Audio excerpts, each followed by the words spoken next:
नमस्कार, स्वागत है आपका एक बार फिर से हमारे इस ऑनलाइन प्लेटफॉर्म पर। देखिए बच्चों, आज की जो क्लास है वो आपके बोर्ड एग्जाम के पर्पज के लिए बहुत ही महत्वपूर्ण होने वाली है, क्योंकि आज की इस क्लास में हम इलेक्ट्रिसिटी वाला जो चैप्टर है उसके कुछ महत्वपूर्ण क्वेश्चंस के बारे में अध्ययन करने वाले हैं। और इसके साथ साथ हम जब वीडियो पूरी होगी तो लास्ट में हम ये बात भी करेंगे कि इसके ऐसे कौन कौन से टॉपिक हैं इस चैप्टर में जो हमें विशेष फोकस करना चाहिए उन पर। तो चलिए बात करते हैं। और ये जो है आपके वन लाइनर टाइप क्वेश्चन है, और जो आपके मन में यदि आपको पता है कि हमारा आंसर हम जानते हैं इस क्वेश्चन का, तो उन क्वेश्चन के आंसर को कमेंट बॉक्स में जरूर डाला करें, जिससे आपको भी कॉन्फिडेंस आएगा कि जो सर ने आपको आंसर बताए हैं और जो आप आंसर दे रहे हो दोनों सेम है या नहीं है। तो वीडियो को पूरी देखिएगा, और यदि वीडियो पसंद आए तो उसे जरूर ज्यादा से ज्यादा शेयर कीजिएगा, जिससे और बच्चे भी इसका लाभ उठा सकें। तो चलिए स्टार्ट करते हैं। देखिए पहला क्वेश्चन है आपका, आवेश प्रवाह की दर खाली जगह कहलाती है तो क्या कहलाती है? तो वो आवेश प्रवाह की जो दर है उसे क्या कहते हैं? विद्युत धारा।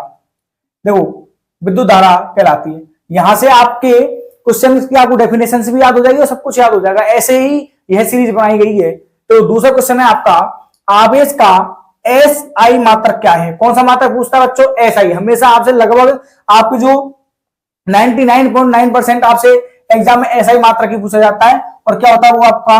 वो होता है बच्चों आपको कूलाम। और कूलाम को किससे रिप्रेजेंट करते हैं अपन? सी से। ठीक है। अगला क्वेश्चन है आपका कि विद्युत धारा का एसआई मात्रक होता है। यहां से पूछा था आवेश का एसआई मात्रक। ये आपके बोर्ड एग्जाम में आया हुआ क्वेश्चन है, याद रखना। बोर्ड एग्जाम में एक बार आ चुका है राजस्थान बोर्ड में। अगला क्वेश्चन है आपका, विद्युत धारा का एसआई मात्रक क्या होता है? और विद्युत धारा का एसआई मात्रक क्या होता है बच्चों? एम्पियर होता है। और इसे आप किससे रिप्रेजेंट करते हो? ए से।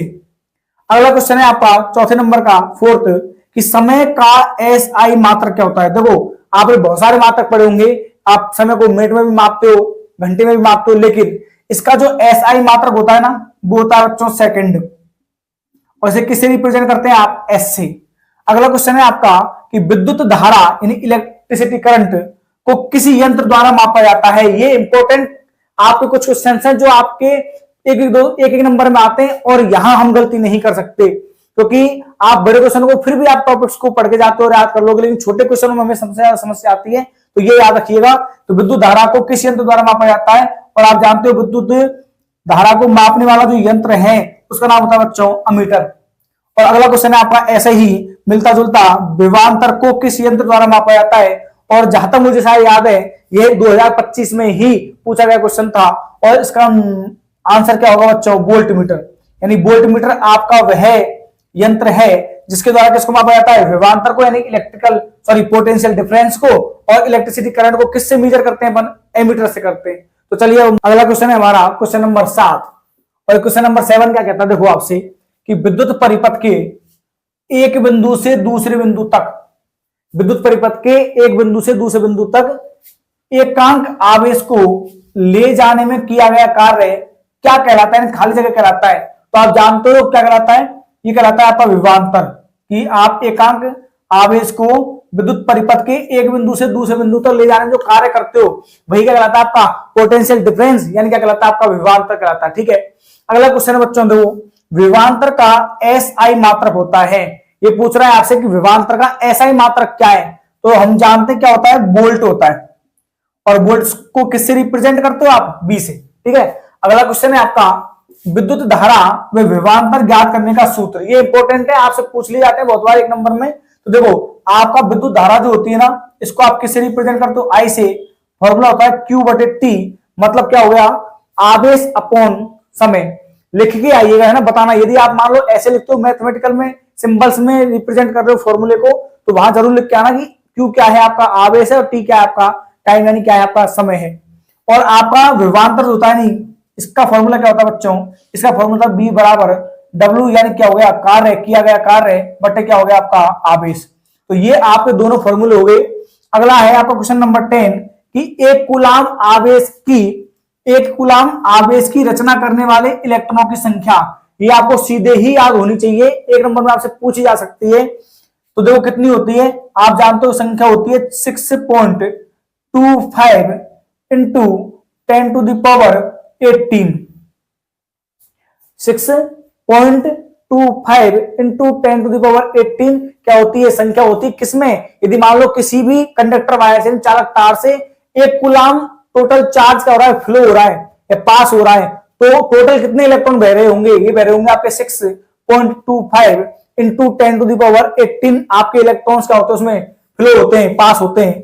नेक्स्ट क्वेश्चन है आपका कुछ ऐसा ही है, ये बोल रहा है आपसे कि 1 kWh, या आपसे सिंपल भी पूछा जा सकता है kWh नेम क्या होता है, किलो वाट घंटे में कितने जूल होते हैं, ये आपसे पूछा तो जूल की संख्या बताओ कि 1 किलोवाट घंटा, पहली बात तो याद रखना 1 किलोवाट घंटा होती किसका मात्रक है, विद्युत ऊर्जा का, शक्ति नहीं ऊर्जा, ये भी याद रखना, एग्जाम में पूछा हुआ क्वेश्चन है कि kWh किस राशि का मात्रक होता है, तो किसका होता है, विद्युत ऊर्जा का, और आपसे वही पूछ रहा है कितने जूल होते हैं, तो इसमें कितने जूल होते हैं बच्चों, 3.6 इंटू 10⁻6 क्या होते हैं आपके जूल होते हैं किसमें, 1 किलोवाट घंटे में। अगला क्वेश्चन है आपका 12 नंबर का, विद्युत शक्ति का एसआई मात्रक लिखिए, और आप जानते हो विद्युत शक्ति का एसआई मात्रक क्या होता है आपका, वाट होता है, जिसे आप किससे रिप्रेजेंट करते हो, डब्ल्यू से। चलिए नेक्स्ट क्वेश्चन है आपका क्वेश्चन नंबर 13, तो अभी हमने जो बात की थी वही क्वेश्चन है आपका, किलोवाट घंटा यानी kWh किस भौतिक राशि का मात्रक है, तो मैंने अभी आपको बताया था किसका मात्रक होता है, विद्युत ऊर्जा का, याद रखिएगा, ठीक है ना। अब सुनो अगला क्वेश्चन क्या है आपका 14 नंबर का, कि यदि किसी चालक तार से 0.5 एम्पियर की धारा 10 मिनट के लिए क्या की जाती है, प्रवाहित हो, तो आपसे पूछ रहा है कि आवेश कितना होगा, तो कैसे सॉल्व करोगे इस क्वेश्चन को, आपने फॉर्मूला पढ़ा हुआ था I इक्वल टू क्या होता है अपन का Q/T, और आपको क्या कैलकुलेट करना है, Q इक्वल टू क्या होगा बताओ, I इंटू टी हो जाएगा। अब देखो हमेशा जब भी आप क्वेश्चन सॉल्व करते हो तो एक बात हमेशा याद रखा करो कि जो आपकी वैल्यू दी गई है आपको वो सभी सेम यूनिट्स में होनी चाहिए। ये एम्पियर कौन सा मात्रक होता है आपका, ऐसा यूनिट होती है, आपका मिनट कौन सी होती है, ये ऐसा यूनिट नहीं है, तो आप मिनट को किस में कन्वर्ट करोगे, आप करोगे इसको सेकंड में कन्वर्ट, और आप जानते हो तो 1 मिनट में कितने सेकंड होते हैं 60, तो यानी 10 में कितने हो गए आपके 600, और आप जब 600 का मल्टीप्लाई किससे करोगे 0.5 इंटू 600, तो ये आ जाएगा बच्चों 300 कूलाम, क्योंकि एक पॉइंट के बाद क्या लगाओगे, सॉरी एक अंक के बाद क्या लगाओगे आप पॉइंट, तो एक जीरो तो हट जाएगी, कितना रह जाएगा आपको 300 कूलाम रह जाएगा। तो याद रखना आया हुआ है, और एग्जाम में आपसे ऐसे सवाल पूछ सकता है। तो कितने होते हैं बच्चों, 300 कूलाम होते हैं, किसमें 0.5 एम्पियर की धारा 10 मिनट के लिए प्रवाहित करते तो आवेश की वैल्यू होती कितना, 300 कूलाम। अगला क्वेश्चन है आपका क्वेश्चन नंबर 15, और वो है प्रतिरोध का मात्रक क्या होता है। देखो प्रतिरोध का मात्रक हम जानते हैं क्या होता है बच्चों, ओम, लिख के आइएगा, ठीक है ना, ये सिंबल मत बना के छोड़े आना कि कहीं आपसे प्रतिरोध का मात्रक पूछे और आप सिंबल बना के छोड़ आओ। ओम को इससे रिप्रेजेंट करते हैं, है ना, सिर्फ ये आपको ओम को नहीं बताएगा, तो याद रखना आपको पूरा लिख के आना है। अगला प्रतिरोधकता, रेजिस्टिविटी या आपका विशिष्ट प्रतिरोध का एसआई मात्रक क्या होता है, तो देखो आप जानते हो क्या होता है, कमेंट बॉक्स में आंसर जरूर बोला करो। ओम इंटू क्या हो गया आपका मीटर,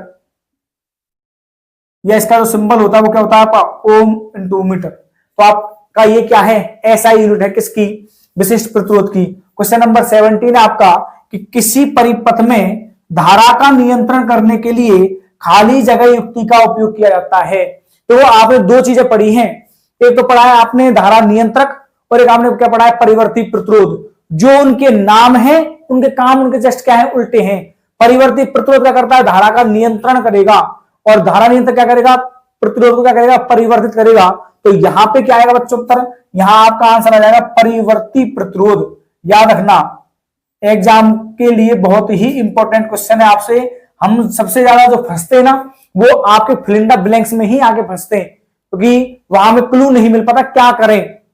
और बच्चों की तरह हमें आएंगे नहीं कि आपको कोष्टक में लिख के ब्रैकेट में लिख के बोल देगा कि इनमें से छाट के बताइए, नहीं। तो ये याद रखना कि किसी परिपथ में धारा का नियंत्रण करने के लिए जो युक्ति काम लेते हो आप, वो होती है आपकी परिवर्ती प्रतिरोध। और इसी से संबंधित मैंने अभी आपको जो बताया था कि यदि पूछ रहे प्रतिरोध को परिवर्तित करने के लिए हम क्या यूज करेंगे, तो प्रतिरोध को परिवर्तित करने के लिए आप यूज करोगे बच्चों धारा नियंत्रक। ये भी याद रखना, यही की यही आपको मैंने बता दिया है। नेक्स्ट क्वेश्चन है आपका क्वेश्चन नंबर 18, और वो क्या कहता है आपसे कि देखो आपको कुछ सिंबल्स दे रखे हैं, प्रतीक दे रखे हैं आपको, और पूछा है वो किस किस के हैं। एग्जाम से आपसे पूछ सकता है एग्जाम में, तो ये क्या होता है आपका, जब आपको एक बड़ा डंडा, बड़े डंडे को क्या बोलते हैं, बड़े मियां बोल सकते हो, और छोटे क्या बोलते हैं, छोटे मियाँ। तो जब आपका एक बड़े मियाँ और एक ही छोटे मियाँ हो तो ये किसका होता है बच्चों, सेल का। और जब क्या हो, एक से ज्यादा हो तो आपकी क्या बन जाती है, बैटरी। ठीक है, याद रखने का सीधा तरीका है। और ये क्या है आपका, ये है आपका रेजिस्टेंस, मतलब क्या हो गया आपका प्रतिरोध हो गया। और ये जो है आपका अगला, ये है आपका धारा नियंत्रक। और आपका जो अगला वाला सिंबल है, ये सिंबल है आपका परिवर्ती प्रतिरोध का। तो ये आपके कुछ सिंबल्स हैं जो आपसे एग्जाम में पूछे जा सकते हैं, याद रखिएगा। इंपॉर्टेंट सिंबल्स हैं। अगला क्वेश्चन इंपॉर्टेंट है क्योंकि आपसे एग्जाम में सिर्फ 2 या 3 टाइप के ही सवाल पूछे जाते हैं। एक तो आपसे पूछे जाते हैं हीट एनर्जी वाले, यानी कितनी ऊष्मा उत्पन्न होती है। एक आपसे पूछे जाते हैं टोटल रेजिस्टेंस वाले, और एक आपके फॉर्मूला बेस्ड सवाल आपसे पूछे जाते हैं। तो ये सवाल इंपॉर्टेंट है आपके लिए। तो पूछ रहा है आपसे कि बिटवीन ए एंड बी, यानी कि आपके ए पॉइंट और बी पॉइंट के बिटवीन में टोटल आर की वैल्यू आपको क्या करनी है, फाइंड आउट करनी है। तो कैसे करोगे, तो आपने जो सीरीज कॉम्बिनेशन और आपने जो पैरेलल कॉम्बिनेशन स्टडी किया है, श्रेणी और समांतर क्रम जो हमने पढ़ा है, उसमें हमें क्या करना है कि एक बात तो हमेशा याद रखना कि आपका जो ईच रेजिस्टेंस है, आपका जो प्रत्येक प्रतिरोध है, वो किस में होना चाहिए, वो होना चाहिए आपके या तो श्रेणी में होना चाहिए या किस में होना चाहिए, आपके समांतर क्रम में होना चाहिए।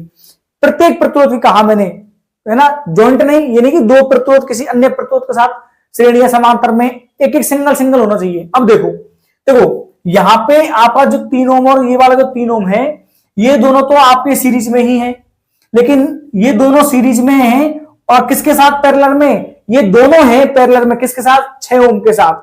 तो मैंने अभी आपसे क्या कहा था, सिंगल होना चाहिए। तो पहले आप किसको करोगे, जब भी ऐसी सिचुएशन आपके सामने फंस जाए, ऐसी कंडीशन आपके सामने आ जाए, तो पहले आप इन दोनों को सॉल्व किया करो। उसके बाद जब हमारे पास इन दोनों को सॉल्व करने के बाद कितना रेजिस्टेंस बचेगा, एक सिंगल प्रतिरोध बचेगा, फिर हम उसे क्या करेंगे, आगे हल करेंगे। तो देखो जब आप इन दोनों के लिए क्या करोगे, हल करोगे, दोनों कौन से क्रम में बच्चों, श्रेणी में है। और जब दोनों श्रेणी में हैं तो दोनों का फॉर्मूला क्या होता है, आपका फॉर्मूला होता है टोटल रेजिस्टेंस का, R = R1 प्लस क्या होता है, R2। ठीक है, ये तो होता है। अब मान लो आपने इसको R1 माना है तो इसका 3 ओम प्लस 3 ओम कितना आ जाएगा बच्चों, 6 ओम हो जाएगा, है ना। तो यानी कि ये क्या कहना चाहता है आपसे, ये बोल रहा है आपसे कि या तो आप क्या कीजिए, या तो आप 3 ओम के 2 रेजिस्टेंस लगा लो, या एक ही लगा दो, कितने ओम का, 6 ओम का, बात एक ही है। अब ये दोनों किस में आ गए आपके, ये दोनों आ गए आपके कौन से में, पैरेलल में आ गए। और जब ये दोनों आपके पैरेलल में आ गए तो आप फिर इनको क्या कीजिए, सॉल्व कीजिए। और जब इनको सॉल्व करोगे तो फॉर्मूला क्या होता है, 1/r = 1/6 हो जाएगा, प्लस दूसरा कितना हो जाएगा, 1/6। और जब क्या करोगे, एलसीएम लोगे, कितना आएगा, 6 आएगा। और जब एलसीएम 6 आएगा तो कितना आएगा, 2/6। जब आप इसको क्या करोगे, रिवर्स करोगे तो आंसर कितना आएगा बच्चों, 3 ओम। मतलब क्या हुआ, 3 ओम आ गया आपका। या तो आप 6 ओम के 2 पैरेलल में लगा दीजिए, या फिर आप क्या कीजिए, सिंगल लगा दीजिए, सॉरी, या आप एक सिंगल क्या लगा दीजिए, 3 ओम का इस वाले के संग श्रेणी में लगा दीजिए, बात एक ही है। अब जब आप इनको सॉल्व कर लोगे तो इनको हटा के पूरा मैं क्या लगा सकता हूं, 3 ओम का। तो ये 3 ओम हो गया और ये 3 ओम दोनों किस में आ जाएंगे बच्चों, आपके श्रेणी में आ जाएंगे। क्योंकि जब आप इसको यहां से क्या करोगे, रिमूव करोगे, हटा दोगे, तो क्या होगा, अब आपने यहां से हटा दिया और इनका टोटल क्या आया था, इनका टोटल आया था आपका 3 ओम। इसका मतलब ये हो गया कि ये 3 ओम आपका आ गया। अब क्या बचा, अब ये आपके पास दोनों 3 ओम के रह गए, ये दोनों श्रेणी में हैं, इनका टोटल करने पर कितना आ जाएगा आपका, 6 ओम आ जाएगा। ठीक है, तो ये क्या हो गया, आपका आंसर आ गया। तो याद रखना ऐसे सवाल सॉल्व किए जाते हैं। अगला क्वेश्चन है आपका, फ्यूज को परिपथ के किस क्रम में जोड़ा जाता है, वह यह किस प्रभाव पर आधारित है। तो याद रखना, फ्यूज को किस क्रम में जोड़ते हैं, हमेशा इसे विद्युत परिपथ के श्रेणी क्रम में जोड़ा जाता है। और यह विद्युत धारा के कौन से प्रभाव पर आधारित है प्यारे बच्चों, यह आपका विद्युत धारा के तापीय प्रभाव पर आधारित है। तो कौन आपका विद्युत फ्यूज, आपका 20 क्वेश्चन की छोटी सी सीरीज, अभी आपका ये पार्ट फर्स्ट है। इसके बाद अभी इसमें कुछ और क्वेश्चन शेष रह गए, उनको हम आगे बात करेंगे। और जब हम लास्ट पार्ट में बात करेंगे तो हम कुछ इंपॉर्टेंट टॉपिक्स की बात करेंगे। वीडियो यदि आपको पसंद आई है तो ज्यादा से ज्यादा बच्चों के लिए शेयर कीजिएगा, कि आपके एग्जाम के लिए बहुत ही इंपॉर्टेंट होने वाली है श्रृंखला। अपना और अपने परिवार का ध्यान रखिए। नमस्कार, जय हिंद।